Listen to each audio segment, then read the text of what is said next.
Hello and welcome to another episode of the Hydrocarbon Engineering Podcast. I'm Callum O'Reilly, Senior Editor of Hydrocarbon Engineering, and in today's episode we're going to be talking to Maurits van Tol, CEO of Catalyst Technologies at Johnson Matthey, about the company's vision and role in the global energy transition. We'll explore how catalyst and additive technologies are evolving to handle more complex feedstocks while maintaining performance, and which advances could improve efficiency and reduce carbon intensity in hydrogen, syngas, and chemicals production. We'll also talk extensively about sustainable aviation fuel, including the most promising production pathways and innovations that have the greatest potential to improve efficiency and reduce costs. So let's talk to Maurits. This episode of the Hydrocarbon Engineering Podcast is sponsored by Rockwool Technical Insulation. Designed for durability and sustainability, Rockwool's high-performance stone wool insulation helps control process temperatures, reduce energy loss, mitigate corrosion under insulation, and enhance fire and acoustic protection. The result? Safer operations, improved asset integrity, and long-term performance across critical process industries. Learn more at www.rti.rockwool.com. Hi Maurits, and welcome to the Hydrocarbon Engineering Podcast. I'm really looking forward to diving into a range of topics with you. But to start, can I ask you to introduce yourself to our listeners and tell us a little bit about your role at Johnson Matthey? Yes, of course, Callum. It's a great pleasure to do so. My name is Maurits van Tol. I'm the CEO of Catalyst Technologies, one of the business units of Johnson Matthey PLC. And what I do, together with more than 2,000 colleagues that I have, is we design plants for our customers that convert traditionally oil, coal, gas, nowadays also municipal solid waste, biomass or CO2, for example, into the chemicals and fuels that society needs to thrive. So what we do is we design the plants for those conversions, and we design the catalysts that help with these conversions of raw materials into the chemicals and the fuels that our customers want to produce and sell on the global market. So Johnson Matthey has a long heritage in catalysis and sustainable technologies. So how would you describe the company's overarching vision for its role in the global energy transition today? Yeah, so when you look at my business, it has a very long history in catalysis and engineering and the design of plants. And we are actually the leading company when it comes to the conversion of raw materials into synthesis gas, a mixture of CO2, CO, and hydrogen, that can then be converted into the molecules like methanol and hydrogen, but also fuels and what have you, that society needs to thrive. And we've done that for a very long time. And nowadays, traditionally that's of course done with coal, oil and gas as feedstock. But we can also produce this synthesis gas from alternative raw materials like CO2, like municipal solid waste, like biomass. So that is the first thing. We develop a set of technologies that are basically feedstock agnostic. We can convert almost any type of feedstock into the chemicals and fuels that our customers want to produce. On top of that, what we do is we help that way connecting the chemicals and the energy space. What I mean by that is traditionally, for example, most of the methanol on the planet is produced using Johnson Matthey's syngas technologies.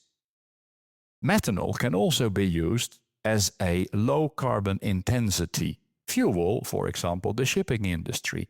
So when ships want to move away from heavy oils as a feedstock to power their engines and want to go into methanol, and that methanol is produced from, for example, biomass or municipal solid waste or CO2, then that methanol has a very low carbon intensity. It means basically that by producing this methanol and replacing the heavy oils in the ships, you lower the carbon footprint per mile sailed or per ton transported, so to speak.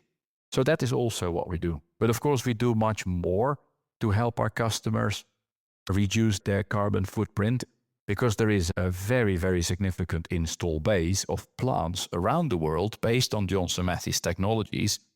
And our customers also for those existing plants would like to lower their carbon footprints. So we're not just a catalyst supplier and a licensor, but also a partner to our customers in helping to reduce the carbon footprint on their current assets. What we do, for example, is we look into the plants with our Levo technology. It's a digital tool, and we can help the customer optimize how much product they can get out of their plants. And every % more production means that there is a lower carbon footprint of those molecules. So there's many ways in which we also help them to lower the carbon footprint of their assets. And then as a third element, what we do is develop all the time new technologies that can produce the base chemicals and the fuels that society needs, but then from really different feedstocks. Like, for example, power to X or e-fuels. Yeah, we take, for example, green hydrogen from an electrolyzer, capture CO2 from a refinery. Repsol and Aramco are doing that in Spain based on our technology. Combine that carbon dioxide and green hydrogen to make syngas. And from the syngas, we can make synthetic fuels, synthetic aviation fuels, for example. So this is really new technologies that use alternative feedstocks to produce the chemicals and the fuels that we all need. And we can do the same with the production of synthetic natural gas from CO2 and hydrogen, so via a methanation reaction. We have ammonia technology, ammonia cracking technologies that can help convert hydrogen into ammonia, ship it across the world, and then use it at point of port arrival for the production of hydrogen by ammonia cracking or ammonia as a decarbonized feedstock. There's endless possibilities, and that's what we're trying to do as Johnson Matthey, develop a feedstock agnostic, very broad portfolio of solutions for our customers that want to produce the chemicals and the fuels that they use today in large quantities, but through low carbon feedstock. Catalyst developers are facing rising complexity from higher contaminant loads to greater use of bio-based and opportunity feedstocks. So how do you see catalyst and additive technology evolving to manage this level of variability while still delivering the product selectivity and unit stability that customers expect? Yeah, that's a really important question, because when you look at those alternative feedstocks, for example, bio-based or municipal solid waste, there's all kinds of impurities that come with that feedstock. And we have all kinds of additives in our portfolio that help purify that feedstock before it enters the processes to convert that feedstock into methanol or fuels. So, for example, we have a line of products. It's called Cat8. They are additives for FCC crackers, and they remove vanadium and iron from the feedstock. And there's quite a lot of vanadium and iron in, for example, bio-based feedstock. And those metals, they can poison the catalyst in the case of vanadium, or with iron. The iron forms a kind of a very solid layer around the catalyst so that the raw materials cannot enter the catalyst, cannot be converted. So they need to be removed, and we have Cat8 additives to do so. They can also remove all kinds of sulfur compounds that are also poisons for the catalyst. In that same category of sulfur removal, we have a line of products called supersoxicators X2. What do? They remove the sulfur oxides that are a catalyst poison again and help convert them throughout the process into elemental sulfur, basically a material that our customers can sell and avoid poisoning of the catalyst. And we have also a Puravoc line of products. It's basically helping to remove all kinds of oxygen-containing molecules, oxygenates, like oxygen itself or CO, carbon monoxides, or volatile organic compounds. And these precious metal-based catalysts help to remove and convert these oxygenates before they can poison the catalyst. So there's actually quite a lot we can do. And also on the machinery point of view, we develop all kinds of hardware, intercat addition systems that help our customers all those additives at the right amounts in their process to make sure that they get the maximum benefit from those molecules that you add at the lowest addition levels. So that means at lowest overall cost. So there's actually quite a lot we do to purify feedstock for our customers. We've seen that there is strong interest in technologies that increase efficiency and reduce carbon intensity in existing plants.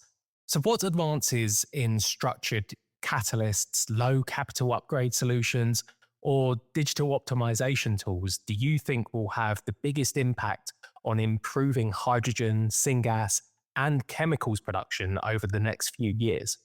Yeah, also in this area, Callum, innovation is really very important. So we produce, for example, for the production of hydrogen, a whole new system of structured catalysts. It's called Catacell, SSR. These are drop-in catalysts, but they look really different, but they can be dropped into the existing plants of our customer and help with the very efficient conversion of methane into hydrogen. They have a very uniform temperature profile. You're much more in control of the temperature and the temperature profile in your process. It leads to a much higher efficiency and a higher throughput. And that, of course, helps with the economics and with the carbon footprint of the products, because you basically get more of the valuable products, in this case hydrogen, out of the same assets. And that brings a lot of money in the pockets of our customers. We also have catalysts that, as I said before, when you look at the feedstock, robustness is very important, because from oil, gas, we now move into all types of alternative feedstocks. And some of those feedstocks, when you prepare them for conversion in syngas-based facilities, there's actually quite a lot of carbon dioxide in the mix. Yeah, and as I said, syngas is a mixture of carbon dioxide, carbon monoxide, and hydrogen. And you need catalysts that are very robust for this high concentration of carbon dioxide. And they need to be compatible with low carbon hydrogen addition to bring the balance in the mix of CO2, CO, and hydrogen. So very robust catalysts are very important, and those is what we have developed over time. And of course, as I said before, digital tools are important when you want to look into the plants of our customers and help them optimize the throughput through their plants. So we have developed our own suite of technologies. It's called Levo. It started for methanol plants, but now we are widening their applicability also to other technologies that we have in our portfolio. Now, Maurits, I wanted to move on to talking about the aviation sector, which is obviously under increasing pressure to decarbonize. So how do you assess the role that sustainable aviation fuel will play in reducing emissions in the near to medium term? Yeah, it's actually very simple, Callum. When you look at planes, install-based, also all the new planes that are being delivered right now, they have a lifetime way over 30 years. And they need liquid fuels. So the only way to power those with a lower carbon footprint per mile is sustainable aviation fuels. Aviation fuels that are made from non-fossil feedstocks. And that means that the future for SAF, for sustainable aviation fuels, is very bright, because they are all compatible with existing engines. They are compatible with the current infrastructure. It's all there. So in that sense, sustainable aviation fuels are basically the only way that we can decarbonize our current fleet. And when you look also at the carbon intensity of those molecules, it's up to 80% lower, and that's quite tremendous. But of course, I also realize that the current global production is about 1% of all the aviation fuel is sustainable aviation fuel, and it has doubled over the years, year on year. And the mandates in Europe are there to go to higher percentages. And also we need, of course, more than 50% by 2050. And that's possible if we would really make sure that we deploy all the technologies that are available and use all the raw materials that are available. Then we can get to those percentages by 2050 of half or even more of the aviation fuel being produced as sustainable aviation fuels. SAF is also, it's like airlines, it's a global business. And there's different ways that countries and that regions look into SAF, the importance of SAF. For example, in the US, you have incentives. In the EU, you have your mandates, currently 2%, but that will increase over time. In Asia, you see a lot of partnerships emerge around the production of SAF, and also countries like India, where there is an awful lot of biomass available, residual biomass. They're looking into SAF production, and others do as well. In the Middle East, of course, they're thinking about there's a lot of sunshine, there's a lot of CO2 available from refineries and what have you. So they look into their role as a potential producer of SAF. And there's also projects in the Middle East on municipal solid waste conversion to SAF, for example. So they're really experimenting with the production of SAF. So many countries, many regions have a role to play. But to be honest, all around the world, we just need a lot of SAF to keep flying. And I think the airline industry will grow by 50% towards 2050. So another reason to make sure that it's all hands on deck in scaling up this technology, this industry. As you've alluded to, Maurits, several technology routes exist for producing SAF. Which pathways do you see as the most technically promising today, and what factors determine whether they can scale effectively? Yeah, I think it's what you currently have is fatty acids that are being converted, like used cooking oil or residual fats from the animal industry. But there's an end to it, where you basically reach the end of availability. There's only so much cooking oil available. And so you will need to look at alternatives. And I think that is really the strength of our portfolio. When you look, for example, at Fischer-Tropsch technologies, that's what we have in our portfolio. And what does this technology do?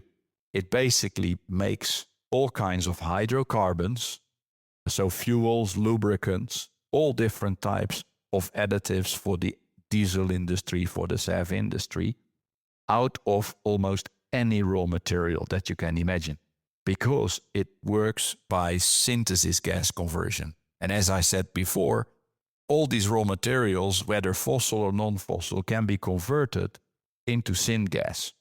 And that allows for, through Fischer-Tropsch technology use, production of hydrocarbons, of the fuel components.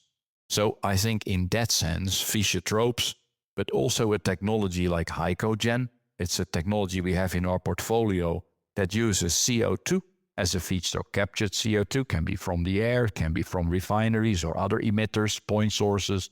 You collect the CO2, purify it, mix it with low carbon hydrogen to make syngas again. And after that, you can use a Fischer-Tropsch technology to convert again that synthesis gas into fuel components. So the great benefit of working with Johnson Matthey is we have the technologies in-house to convert almost any raw material into SAF. And that means that we're very flexible, and that helps countries with a lot of biomass, because biomass conversion to syngas is possible. So look at South America, India, and some other countries. But also municipal solid waste, CO2 from a point source or from direct air capture. It can all be converted into SAF.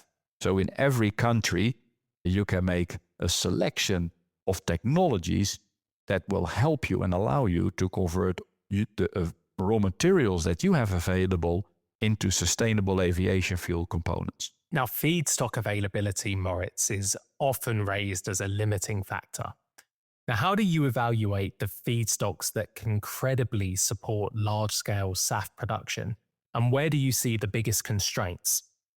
The constraints are in the existing feedstock, like the used cooking oils and what have you. I think for the rest, when you look around the world, for example, in North America, Canada, there's a lot of residual forest residues and all kinds of residues from the woodworking industry. And that wood you can convert into sustainable aviation fuel. When we go to India, they do a lot of stubble burning, right? So after the harvest, you burn the residual biomass on the field. It gives a tremendous amount of pollution around Delhi, for example, but elsewhere as well. Why burn these feedstocks on the field? It's feedstock. It's valuable. You can collect it and you can convert that feedstock then into syngas and with that into sustainable aviation fuels. We have customers also in North America that are doing the same. We have customers in South America that are going to do the same. So in countries where there is a lot of residual biomass, please don't burn it on the field, collect it, convert it into sustainable aviation fuel or diesel if you find that of higher value in the environment where you are producing those molecules. So in other areas, you have a lot of waste, municipal solid waste. It goes into landfills, and I don't think that's acceptable nor necessary.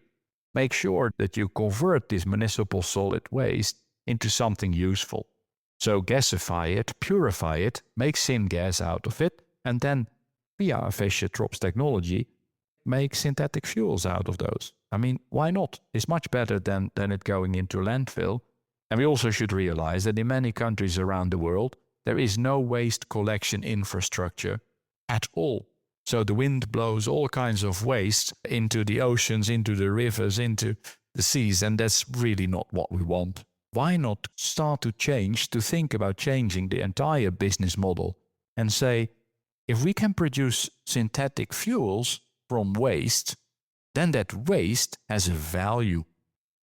And if you attach a value to it, people start to collect it. It's worthwhile collecting and diverting waste from oceans or landfill, have people collect it, make a living, and convert it on a central large facility into sustainable aviation fuel or biodiesel or whatever you would like to make. I think in that sense, it's for me all connected. And the production of synthetic fuels is actually an opportunity for the agricultural community to make an additional few dollars or rupees, but also for many people in countries where there's no waste collection system in place to make an additional living collecting and then selling that waste to large facilities that can convert it into something useful. So I think in that sense, that's a double or triple whammy. I really hope we go that way as society. And we've seen that technology development for SAF is advancing rapidly. And I was wondering which innovations you believe have the greatest potential to improve efficiency, reduce cost, or open up new production pathways over the next decade or so. Yeah, I think when you look at the technical development, what is really important is we need to realize that some of the production routes that we have developed, they need to be compatible with, for example, the intermittent nature of renewables, and also need to be very robust to the composition changes of the syngas that you make. So you need very robust processes, but even more robust catalysts. Robust long-life catalyst development is something that we're really focusing on as Johnson Matthey. For example, for the Power-to-X sector. So that's the sector that, for example, through our Emerald technology, converts renewables into methanol. Technologies that use CO2 as a feedstock and can handle a wide array of CO2 concentrations in the feedstock. So again, robustness there. Plants, they will be developed, I think, more and more like modular, so that you have more standardization. And standardization is good. Global standardization is even better because it helps scale an industry. Because rather than developing something bespoke for every customer, if you go modular and can connect different modules depending on the size of the asset that the customer needs, you can standardize pipes, pumps, and what have you. Also allow for transportation of modules from the yards where they are produced to the area where they need to be put in use. And it's just a lot cheaper over time. And when things get cheaper quickly, it helps, again, scale an industry. And that is what we need. Because for example, in SAF, all these airplanes that are flying around, they can handle much more SAF, and they can handle that now. So let's scale up that industry quickly, but we need to look at the economics, and standardization helps an awful lot. Then, of course, digital is important to help make sure that you get the maximum production out of your assets. And these are some of the trends that we are seeing. So robust, standardized, modularization, and scale as quickly as we can. Now, I'm sure you know this question is coming, Maurits, but we need to talk about cost. So cost parity with conventional jet fuel remains a barrier. What developments do you believe are most important for reducing the cost of SAF over the coming decade? Yeah, I think one of the things I already alluded to, I mean, in the chemicals industry, in the fuel industry, the determining factor in reducing costs is building at scale. Big is beautiful, to be very honest. It's just how it is. So we need to make sure that we scale this industry based on standards that are the same around the globe, to make sure that supply chains are developed quickly so that we can build very, very large facilities all around the world. Scale is the most important determining factor in cost. Another thing is, there's quite a lot of new customers. It's product developers, for example, that know a lot about product development, but they do not know necessarily so much about the development and the building of the construction of some of the new technologies, first of a kind or very large scale, the first time that they are produced at a very large scale. They don't know so much about that sometimes. So it helps to de-risk these projects by teaming up, for us to team up. For example, when you look at SAF, we have teamed up with a few partners there. So what we do is we offer product developers that, for example, do have biomass, right? And we say, okay, that biomass need to be gasified into syngas. So we work with Jadara on a non-exclusive basis because they are specialists in gasification. So then we have gasified the biomass, and Johnson Matthey can help purify it. And then we have the syngas, and we have our Fischer-Tropsch technology, so we can produce sustainable aviation fuel components, the hydrocarbons. But this hydrocarbon mix might not be the mix that our customer want. So you need to upgrade that mix all the way to the correct components for Jet A fuel, for example. And that is where we work with Honeywell, who are masters in helping convert a mixture of hydrocarbons into the right fuel components. And then the fourth partner we work with is Samsung, because Samsung, they construct plants. And by teaming up, we can go to the customer and say, listen, we know you have this biomass available, and you have these takeoff agreements with airliners, and we can do the bit in between. We just offer you the technology. We guarantee that when you switch it on, it works. We have the construction partner here, and this integrated offering is also quite a bit cheaper. And it's also cheaper for them because when they go to the banks will say, actually, you really thought about de-risking your endeavor, and that's why the interest rate that you need to pay is substantially lower, because you have a de-risked proposition. So that's another way of helping an industry to scale and help to de-risk new endeavors. And another element is I'm very, very happy with the technology portfolio that we have, because it is feedstock agnostic. That means that customers have municipal solid waste, but then they start to blend in biomass, or the other way around. Mixtures of all kinds of feedstocks, we can make sure that is converted in the right composition of syngas to be then converted into hydrocarbon.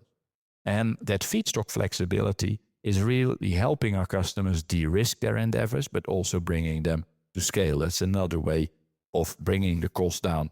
And of course, what you need to do is you need to learn from those plants that you build and think about the next generation and the next generation. And that is really part of our continuous innovation process, to learn from all these plants around the world that are running based on our technology, and to learn what could be improved even further, or what could be made bigger, cheaper, better for the next generation. Of course, we're talking about, to your point, it's a nascent industry, which means compared to this very large scale hydrocarbon industry that has been optimized for more than 100 years, this is a very nascent industry. So on a pure cost basis, you can't compete right now. You need a few decades probably to get to similar scale and similar experience and efficiency levels. So that's why also clarity around incentives is important. Because if we like contracts for difference or other incentives, because if we want to bring this industry to scale, we all need to play a part, and mandates is one thing, but also some financial supports for during the first decades of that these very large investments need to cover would be very, very welcome, because we all need to help bring this industry to scale. I think in 10, 15, 20 years from now, it can stand on its own feet and be very competitive. But at the onset, you need a little bit of help. I think the word that I want to pick up on there, Maurits, is clarity. And that's something that we've been hearing a lot about. And policy will obviously play a really significant role in this and in determining how quickly SAF deployment accelerates. So which policy mechanisms or regional approaches do you think are most effective in creating stable demand and, importantly, investment confidence? I think when you look, for example, at the EU, we have Refuel EU. And so mandates around how much SAF airlines should use on a year-by-year basis. So I think that's, of course, a really important statement that creates a demand. Yeah. So that is one thing. But then also it's about helping the overall industry with the financing of all of this. Because the airlines, they are ready to go into major deals with producers, take-off agreements, take-or-pay agreements even. But of course, the cost, as we just discussed, of SAF is higher. So if governments can say, yes, we mandate this, but we also help you a little bit through, for example, contract for different types of arrangements that were also very successful in the wind energy sector 20, 30 years ago, we can do the same here. Nowadays, wind energy is very cheap. So it has worked. It has helped bring the wind energy, the wind industry to a very large scale. And now wind is self-supporting. It's very cheap, wind energy. But we can do the same here. And I think that should be also important. So it's a little bit of a carrot that in the US, for example, with the Inflation Reduction Act, there are incentives in the US. And they like to work with incentives, carrots rather than sticks. And you see it work because some of the largest SAF plants around the world are being developed in the US. Also very important, as I said before, is if governments can help drive global standardization of the quality ASTM and other quality elements of the SAF components, make sure that SAF can be or SAF components can be shipped around the world very easily, make it a global, very open industry. That is also very, very helpful, because if every country or every region starts to have its own requirements of SAF components, it becomes very complex, and complexity adds cost. So these are some of the things that also governments can do to help this nascent industry. As I said before, we need to bring this industry to scale. If you look at a typical SAF plant, it can be $1 to $5 billion easily. So paybacks are 10, 15 years. So anything that governments can do to help de-risk those plants, improve the economics, improve the payback time is very much welcome. So I think it's really about working together as an industry and governments on saying, okay, how can we make it easy to scale this industry to very large scales all around the world, and do it in such a way that we have the same standards, that we make it easy to ship the molecules and make it an easy global tradable commodity. It will all help reducing the cost of sustainable aviation fuels. Great. Maurits, thanks so much for joining us. And really, it was fascinating to learn a little bit more about how catalyst technology is evolving to meet modern challenges, and to get your thoughts on the role that SAF will play in the near to medium term, and how we can all work together to bring this industry to scale. So thanks so much for taking the time out of your schedule to join us today. We really appreciate it. It was a great pleasure, Callum. Thank you very much for the invitation. That wraps up our conversation with Maurits van Tol from Johnson Matthey. We've explored the evolving role of catalysis in the energy transition, the challenges and innovations shaping sustainable technologies, and the growing potential of sustainable aviation fuel. Topics that we will cover extensively on this podcast and in Hydrocarbon Engineering magazine throughout the year to come. Thanks for listening to the Hydrocarbon Engineering podcast. If you've enjoyed this episode, please subscribe and pass on to colleagues and friends. This episode of the Hydrocarbon Engineering podcast is sponsored by Rockwool Technical Insulation. Designed for durability and sustainability, Rockwool's high-performance stone wool insulation helps control process temperatures, reduce energy loss, mitigate corrosion under insulation, and enhance fire and acoustic protection. The result? Safer operations, improved asset integrity, and long-term performance across critical process industries. Learn more at www.rti.rockwool.com.